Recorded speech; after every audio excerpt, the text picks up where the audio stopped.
welcome to Thursday's Market SITREP here at Top Gun Options. Matthew Buckley. My call sign is Wiz, and I got my popcorn out, sitting here on the couch down here in Lauderdale, watching Trump gallivanting around Europe and more or less doing a pretty good job. Obviously, I think the optics are going to be talked about ad nauseum about the Putin handshake or what they do, or even if they have a picture and all that type of stuff. Really don't care. You know, with CNN frothing at the mouth, especially after what CNN did yesterday, more or less going mafia tactics on this poor blogger for making that little CNN gif. But that's a separate subject here. But real quick, just to swing around the front page of the Journal here, Trump says West must defend its civilization.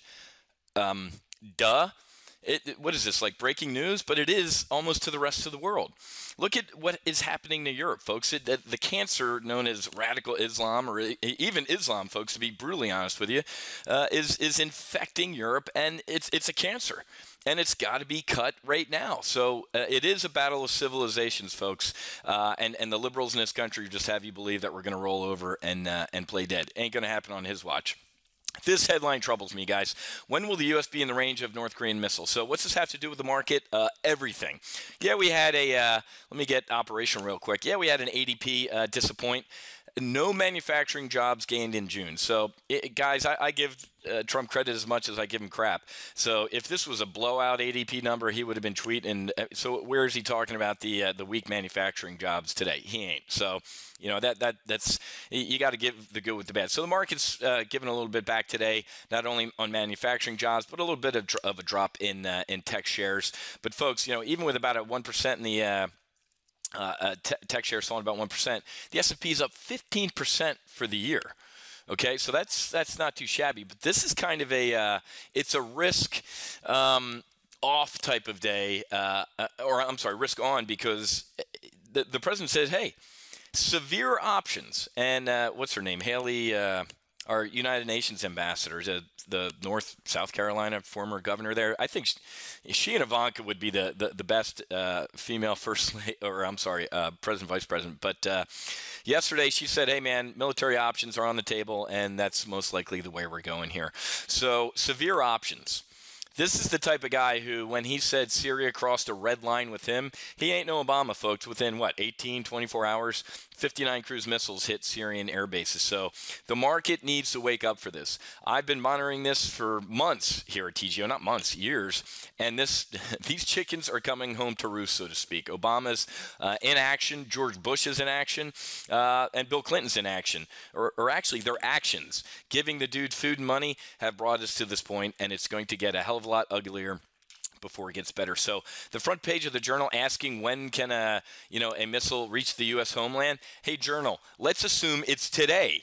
What are we going to do? Why are we waiting until that happens to decide what we're going to do? I can tell you for a fact that people inside the Pentagon have been talking about this for years, and the fact that people are waking up like, whoa, wait a minute, Alaska could be gone tomorrow, or Seattle. Yeah. I hate being...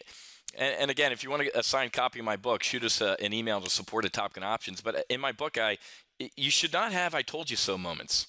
I hate being the guy that does the "Hey, I told you so," because in this case, it will be horrific if I give you the "I tell you so." So finally, what am I getting to? What's this have to do with our Apple trades, Wiz? Everything, because that's why it's getting a little bit pounded today. So.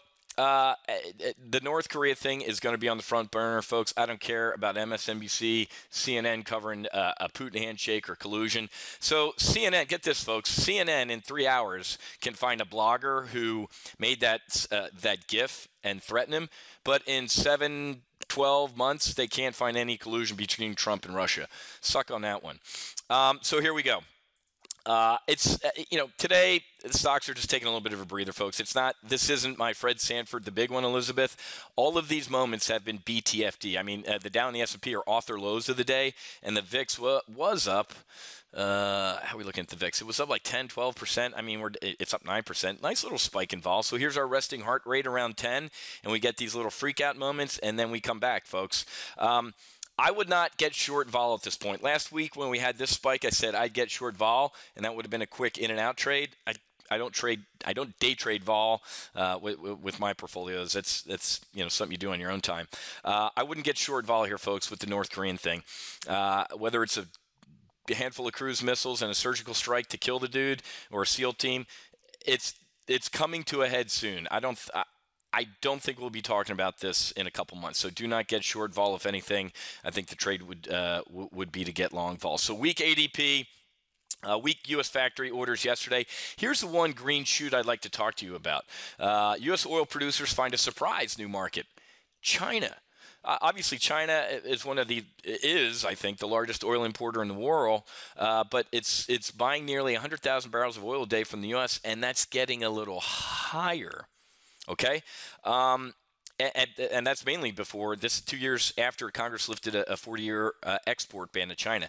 But guys, don't I know it's recovering a little bit today on this good article in the Journal. Don't think the all clear sounded on oil here. With the stroke of a pen, we've seen what Trump's doing. He campaigned that day one, folks, huge day one. I'm going to label China a currency manipulator. He didn't. I think, obviously, that was part of his negotiations to, hey, fellas, help me sit on your retarded nephew there and get him to cough up the nukes.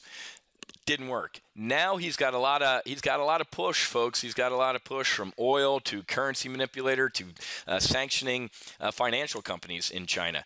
This is why yesterday in the accelerated retirement portfolio, I recommended, or I didn't recommend, I'm getting out of my FXI positions. And as soon as I get done the SITREP here, I'm going to shoot my urgent alert model portfolio brief, and we're going to get out of these too. Our year-to-date market gain in my China positions in the urgent alert portfolio is 10 grand. Go on, take the money and run, folks. FXI, if Trump decides to wake up and with a tweet say, here come the sanctions, FXI is going to implode. So it is better to be safe than sorry and be a little bit early taking some profits. So stand by for the urgent alert video, folks, and we're going to talk more about that. So now that ADP is out of the way, what do we care about the rest of the week? The no kidding jobs number on Friday. Another reason why in this holiday shortened week I didn't throw in a weekly trade in anything, just because some of these weeks you want to sit on your hands a little bit and take a step back from the table and count the cards. We had a good week last week. We dog-fighted the S&P 500 trade. I think I bailed for about $1,100 there. Sent out a tweet. Didn't send out a tweet. Sent out a text on Friday to get out around noonish or 1ish, and then and then we had an Apple iron condor that expired last Friday for about a $4,200 gain. That one was awesome. $4,200 gain. I think that was about a 2-week trade. So that expired last Friday for a nice $4,200 gain. So great stuff going on here at Top Gun Options. I think we're going to open a handful of slots next week for Options Weapon School to fill up our current group here. Only 25 slots, so keep an eye on your emails for that. Other than that, I'll be back tomorrow with Friday's market wrap-up. Have a great rest of your day, and I'll see some of you tonight for Options Weapon School session number 4, I think, 4 or 5, and that's going to be bearish vertical spreads. Okay, so I'll see some of you tonight at 7 o'clock Eastern. Have a great rest of your day. Happy hunting. Make sure you hedge. Take a look at Get Long Vol here in North Korea, and I'll talk to you guys later.